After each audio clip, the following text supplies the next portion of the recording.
I see that there's another room that's down here. This is the study. This is the study. And again, you're walking down, so it's built with the terrain, Yeah. and you're looking out over the landscape. This is a pretty nice study, especially if you had the view of the Tennessee River. Yes. I mean, it's so detailed, even up to the lighting.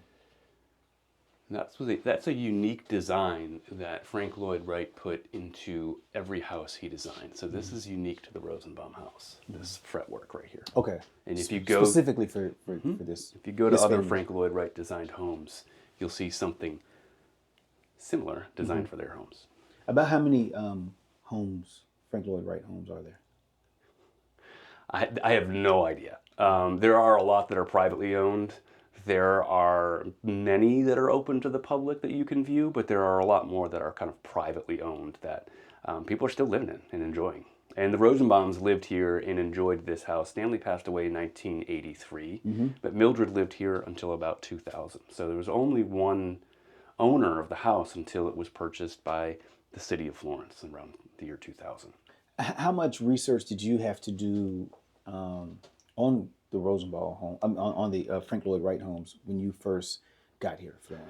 Well, a lot of that work had been done by my colleagues and the people I was trained under. Okay. So Jeff Ford is the site director, and he really prepares everyone for the talking points in the history of Frank Lloyd Wright and why that's important and how that coincides with what the Rosenbaums were looking for. And then before him, site directors compiled a lot of research on Frank Lloyd Wright and the Usonian design, and they were in conversation with the family and had a lot of firsthand interaction between them and Frank Lloyd Wright about the construction and design of the house. So a lot of that information was here for us, which we're grateful for. Yeah.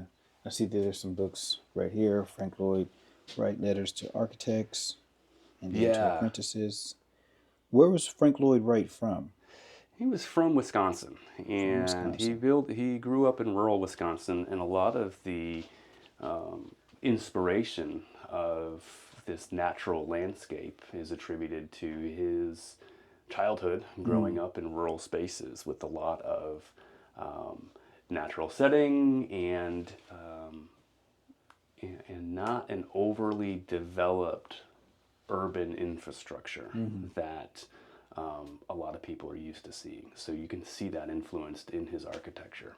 Do you feel that perhaps maybe some of that was due to what city codes may have been in larger cities or in things like that, maybe some restrictions, and in these spaces he's just kind of able to do what it is that he does? Perhaps. I know that he did design, most of his buildings are in suburban settings, and that really opens up for the greater lot size and the horizontality of lot sizes as well. You've got more room to stretch out. This is true. And really, if you think about the ranch homes that are kind of all over the place in the 1950s and 60s and 70s, this was a long time before that. It kind of set off that trend of orienting a house this way on a lot.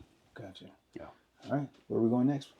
Let's go back into the living room. And it does feel constricted right here, you all. It is like a breath of fresh air when you're able to get here in the center. But I mean, hey, he was very meticulous and very intentional about his design, so he pulled it off, at least for me. To the point where the furniture that you're looking at is meant to be components of the wall when they're not in use. So if you can look at these tables here, and they've got a lip on them, you can move this over to the wall, and it'll fit right in that recess right there. Oh, okay. Okay. I can see that. If you're talking about intricately designed details, everything has a place. Everything has a place. Everything has a place and everything has a purpose. Yeah.